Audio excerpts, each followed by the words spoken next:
Nako mga kababayan, bad news ito. Matindi itong isiniwalat ni Professor Malotikia mga kababayan, patungkol nga ito daw sa pondo ng bayan. Gagamitin daw ito sa politika para talunin si VP Sara Duterte. Hala ka mga kababayan. So pakinggan natin itong pahayag ni Professor Malotikia. Dito po yan sa Desar 1026 News mga kababayan. Ito na po. Ipagpapatuloy nila yan kasi parang 8 individuals na ang inooperang tumakbo. Hala ka. So ang makikita natin senaryo sa 2028, marami siguro tatakbo para hatiin ang boto. Nako. So I've never seen itong demolition job kay Vice President Duterte is far more greater than the demolition job done on then Senate President Villar, and then si Vice President Binay. Ito kasi walang pahinga kay BP Sara since 2023. So makikita mo, parang lahat ng plano nila ipolitika, parang lahat ang plano nila gamitin ang pondo ng bayan para sa politika na makakatalo kay Sara Duterte at mapropromote ang kanilang kandidato.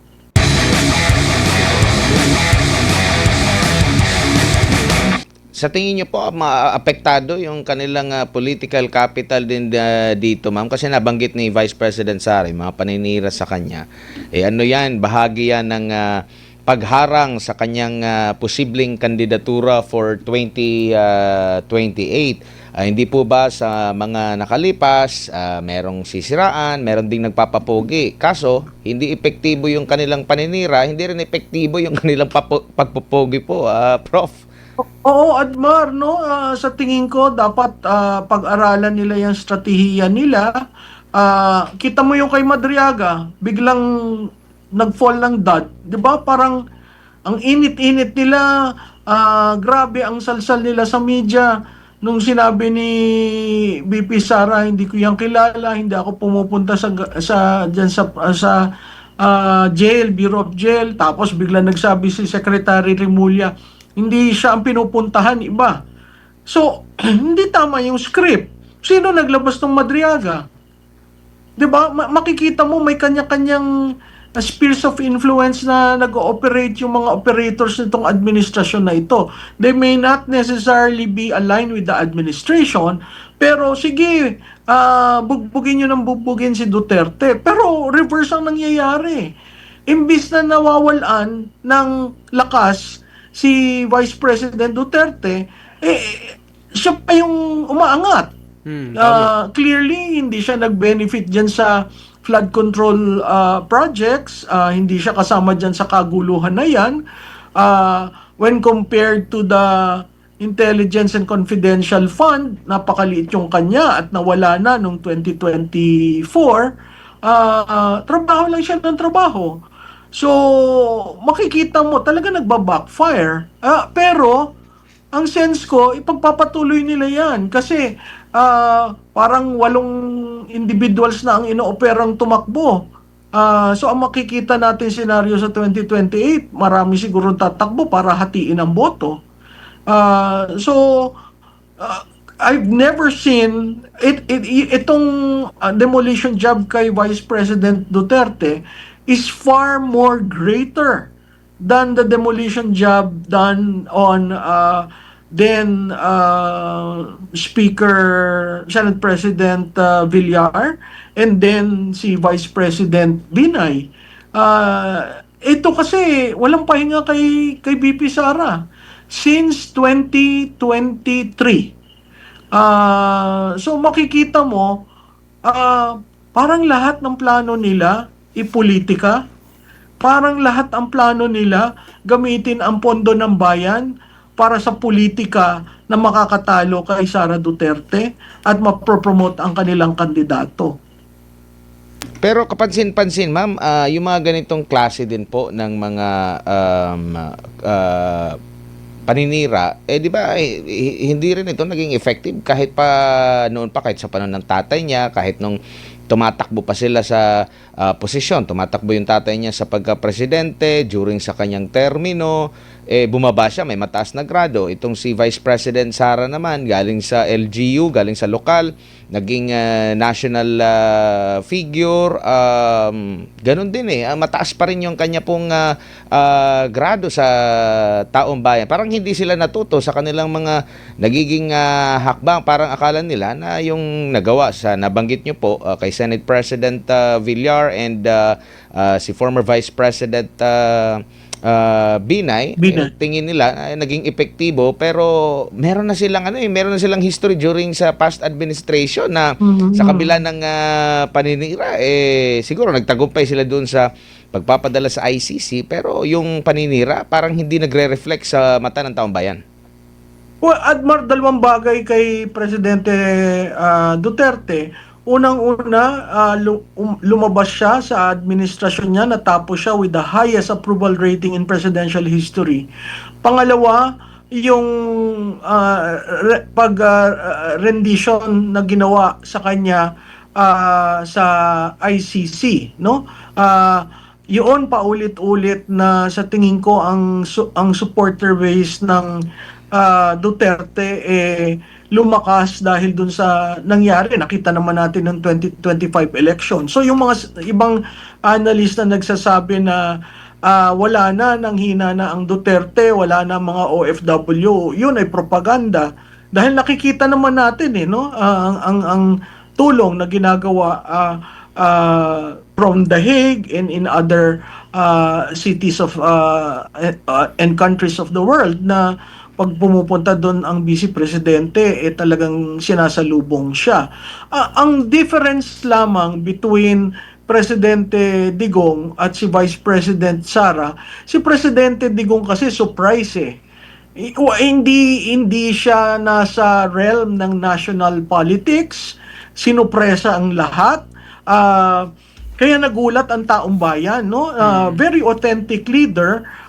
Hindi nga natin sa national politics kasi hindi sanay ang taong bayan sa nagmumura o yung pananamit, etc. etc. Pero pag nakita mo si Vice Presidente naman, nanilbihan ng national. So ang nakikita kaagad yung attitude ni Vice President, nakikita yung work ethic niya, nakikita na diretso na ako ang pinaka top of mind ko nung sinabi niya wala naman akong barkadang politiko, wala namang malapit sa akin. Tapos itong Kapaskuhan nung sinabi niya na ba't naman ako mag-greet, di ba? Ang mga salitang yan, never mong naririnig sa national leaders. So, makikita mo na ito ako. Tanggapin nyo ako o hindi, ito ako. Unlike yung pumapasok sa national, talagang iniiba ang imahe to suit. Itong si Vice President Sara Duterte, hindi.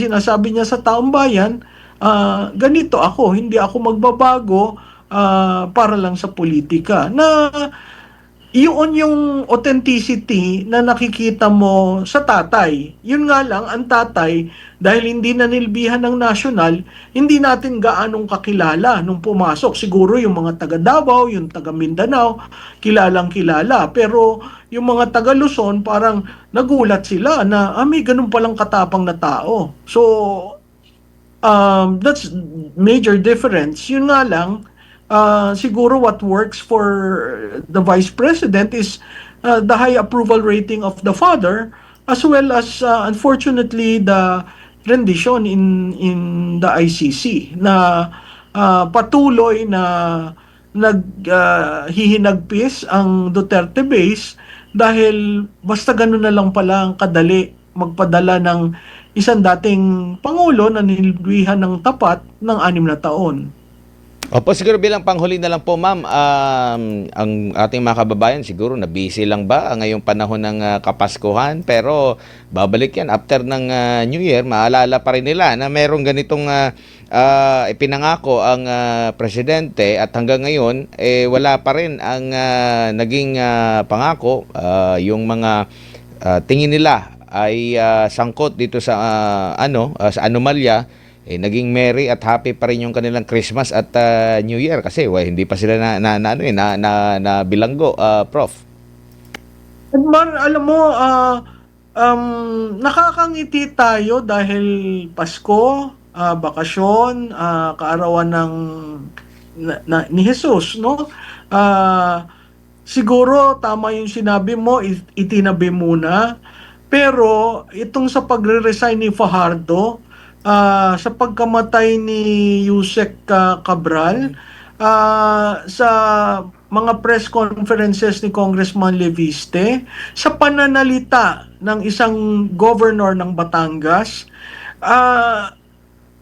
lalong nagiging masidhi ang hinaing ng bayan, lalong nagngingit-ngit ang Pilipino dahil patuloy na binubudol sila dito sa mga nadidiscover natin. Hindi maliit na pera ang 1.2 trillion na nawala ng 3 taon. Hindi maliit na pera ang 6.7 trillion na aaprubahan sa 2026 budget. Kaya napakahalaga na tayo'y continue natin ang ating pagsunod at huwag tayong bumitaw kasi alam naman natin na pag bumitaw ang media, bumitaw ang taong bayan, walang mangyayari. At sana hindi na tayo maulit na magkaroon na naman ng Napoles 2. Pero this time around, institutional na at syndicated na ang pambubudol. Prof, maraming salamat po sa inyong oras at panahon ngayong gabi. Sa ulitin po, Advance Happy New Year. Happy New Year, ma'am.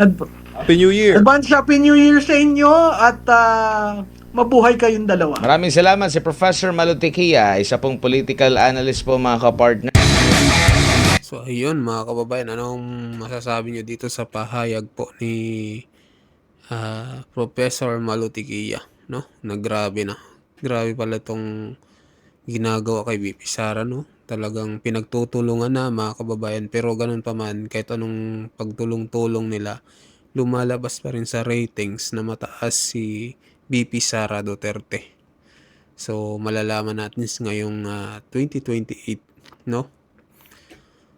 Kung sino ang pinakamalakas mga kababayan na kandidato sa pagkapangulo. So, ngayon mga kababayan, mag-comment kayo, mag-like, at mag-subscribe sa ating video. At sa mga bagong pasok dyan, pa-subscribe din po ng ating channel. Maraming salamat po sa inyong lahat.